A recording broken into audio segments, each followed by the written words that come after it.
So, a gay guy and a straight guy sit down and talk about sweaty, muscular guys in Speedos. No, it's not a joke. It's the theme of tonight's show. Welcome my guest, Mark Abrigo, host and creator of On This Very Screen. So, Mark, just to come out, we know each other outside of, and, I was just amazed to find out that, well, two things about you. That your girlfriend took you to Asia SF for your 30th birthday. Yes. That must have been interesting for both of you.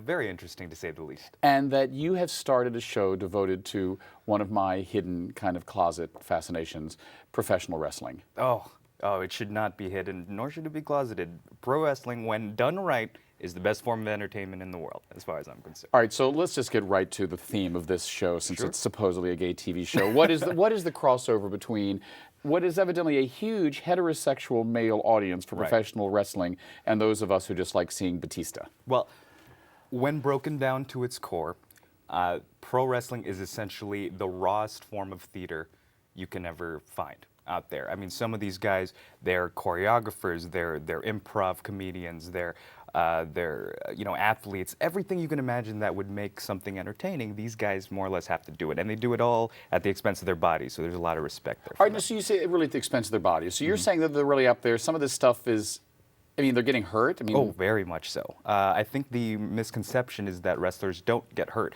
when in reality, they train to make sure that it doesn't hurt as much, but folks are putting their bodies on the line there every night. So you think these guys are athletes? Oh, very much so. Very much so. They train like them, they eat like them, they definitely look like them. I don't. So I got a lot of respect for them in that case, yeah. All right, so talk to me about Upon This Very Screen. Sure. What is it? How did it get started? And I get, this isn't your day job, right? No, it's not. So On This Very Screen it's a takeoff of the adage, in this very ring, which is a very popular term used in wrestling today. But On This Very Screen focuses on Vince McMahon's foray into movies. It's been for the uninitiated. Please yes. tell people who Vince McMahon is. Vince McMahon is basically the boss of professional wrestling as far as anyone is concerned. In terms of wrestling, as it's considered all over the planet, he is the guy. So not too long ago, I'd say probably 2003, 2004, he decided, let's get into movies because we've got enough money, let's do so. And considering that they are still putting out movies to this day, it's interesting to see just the quality of some of the stuff that they've come up with. So my team and I were going and reviewing everything from their filmography. Wow. So you've got a team. It's not just you. It's not not just just you me. and a laptop with a mouse. No, I would not subject just myself to this torture. But no, some of their stuff is actually pretty decent. But as far as I'm concerned, this is what happens when the #1 wrestling promotion in the world gets behind a movie camera. And how many films are we talking here? Ooh. Like as many as Rocky? How many of these movies are there? I would say at this point, last time I checked, there's close to about 35, and they're still pumping them out to this day. And are they a success? Even I've never heard of them. Some of them are. I would say that if you were to look at just that money put in versus money made, it's a little tricky there. But I will say to have a movie that, let's say, is budgeted at $2.8 million, only to make $1,000, that's kind of That's not a good profit-loss ratio. Not too much. So who are the other people on your team? I have a solo improv artist. His name is Paolo Sombrano, and a very, very funny lady by the name of Annie Wu. And the three of us, we get together, we watch these movies, and then we wax poetic about everything we see. So it's not just a boys' club? No, not at all. And the great thing about Annie is that she's not a wrestling fan at all. So it's myself who's the lifelong fan, Paolo as the born-again, and Annie as the person who has never seen any of this stuff, don't know who any of these stars are. She's just watching them as movies. No, and so she really doesn't know? She has no idea who any of these people are and why we're so excited. And why are you so excited? You know what? I think it's just nice to I know where see- my fascination came. Sure. I would say that it's nice to see performers who we consider our guys, our performers, and they're women too, branch out into something else. If we didn't have WWE Studios, we wouldn't have Dwayne "The Rock" Johnson or the aforementioned Batista. And to see them succeed, it's nice. And seeing these guys jump into movies it's fun. So tell us a little bit about your history. Where did you come from, a scant 30 years ago? Sure. So annoying. And how did you find that you had a fascination for this? And Well, and we all know what else you do. You're a stand-up comic. How do your two worlds mix? How does talking about, John Cena or whatever merge with you getting up in front of people and hopefully making them laugh? Well, pro wrestling and comedy are very, very similar in a lot of ways. If you are just starting out in either profession, it is you by yourself, marketing yourself, selling yourself, making sure that people know that you are someone worth paying money to watch. And just, growing up as a kid who wasn't very athletic, I'm trying to be very subtle here, not very athletic, not very popular, it's cool to see guys like Hulk Hogan, get a crowd of 30,000 people chanting his name. That's what you want when you're a kid. So it's nice to feel that feeling and to see that they're not too different at all, comedy and wrestling. So, did you ever want to be a wrestler? Yes, I did. Yes, I did. I trained for a very minor stint, and by that I mean about a week, at a Hayward-based promotion called All Pro Wrestling, where I took on the moniker of AJ Shade, a rejected boy band member who was mad at the world and wanted to make sure that people knew that he was the bad boy, a legitimate bad boy in the boy band that he was in. Now, was this also a way for you just to pick up girls? Well, if it was, it didn't work. I could tell you that much, especially with the character I went with. Wasn't exactly the smartest thing in the world. But it was just a great way, great creative outlet. How has how people perceive wrestling changed in the last few years? I mean, when I was a kid, you would see it, and if you're a young gay kid growing up in Virginia, you're like, oh my God, these guys are big, they're masculine, they're wearing thongs. There's a lot of stuff going on there that if someone is questioning one's identity or gender orientation or sexual orientation, you're kind of wondering about. But if you're a heterosexual male or a heterosexual woman looking at this, how do you perceive it? Do you perceive them as athletes? Do you perceive them as stand-up comics, or do you perceive them as theater people? Well, it's kind of a mix of everything because, at the end of the day, these are performers who are here to entertain you. And some people will entertain you with the stuff that they say. Some people will entertain you with some of the things that they can do in the ring. But you were talking about the presence of homosexuality in wrestling. And just recently, Pat Patterson, a legend within pro wrestling, he recently came out. I mean, it wasn't much of a secret, but he officially came out, came out with a book as well. And this is a guy who is responsible for promoting folks like The Rock and coming up with characters and stuff like that. So there is a presence there where there are a lot of people want to admit it or not. And what has been the response to that book? I've been hearing about it, wondering how he was perceived within the wrestling community.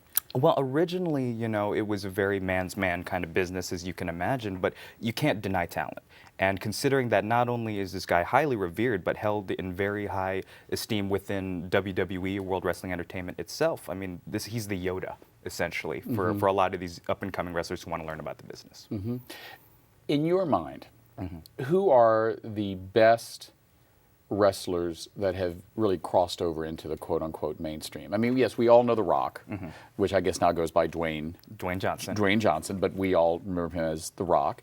And you've got Batista, not so much, but are there others that have made the jump or just decided, you know what, I'm just going to get out of this now? I would say, despite some of the legal troubles he's been running into lately, Hulk Hogan was definitely a huge, part of that.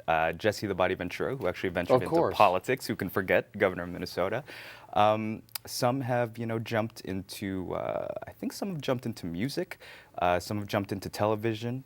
John Cena, who we mentioned, I mean, he was recently in Trainwreck, starring Amy Schumer and LeBron James. And so there are a lot of people coming in and making their mark.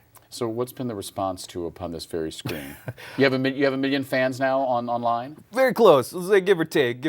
On this very screen has done pretty well. I think for people who love wrestling and love bad movies, it's definitely a great amalgamation of the two. They're not all bad. Like I said, we try to make sure people know that we're giving each movie a fair shake. Nah, it's not always as balanced as you think. But the show is the reviews. You don't see the movies. Oh no, we do see the movies. No, I mean you don't see the movies on your. The show is the reviews. Yes, the show is the review. So for folks who may have said, I want to know what this movie's about, but I do not want to spend an hour and a half watching them, let's listen to Mark, Paolo, and Annie make fun of it for a while. All right. So after you get through the 35 movies, what are you going to do? Is this like Downton Abbey? It's going to have its season, and it's all, we're going to tie everything up, and there's going to be no more upon this very screen. Well, I think we're just hoping that they just keep making them, And if and when we're done, I mean, it might be a good idea to go and check out a lot of other wrestling-related films, because this is just WWE-produced stuff. There are so much more movies out there having to do with wrestling that we'd love to take a crack at. So have the three of you become what you would consider real experts on the whole subculture of WWE? I mean, besides me, besides you, who are the people who watch World Federated Wrestling every week? You know, it's... Or more importantly, I'm not so much interested in the people that watch it on TV. Who are the people that fill those auditoriums with 20,000 people? Well, you know, it's they're people crazy. Like me. It's people like me, people who understand that it is a show and that it's like a real life comic book. And even though we know that the curtain has been pulled back a little bit on the business, we know that they're not really going out there and killing each other. But we do know that these are folks who are just trying to entertain us, whether make us happy, make us mad, make us cry.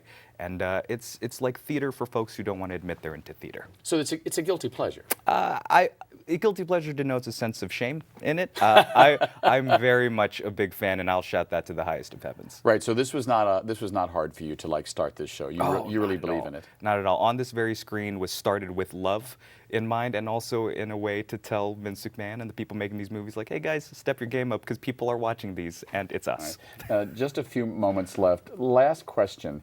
You've seen obviously a lot of wrestling bouts on TV. Yes. What is the greatest wrestling bout you've ever seen? Or is there one that stands out in history? It's like, you know, the Hail Mary pass of world wrestling. World Wrestling Entertainment. Let's see, the biggest one that I can think of at the moment, just at least a contemporary one that I thought was great.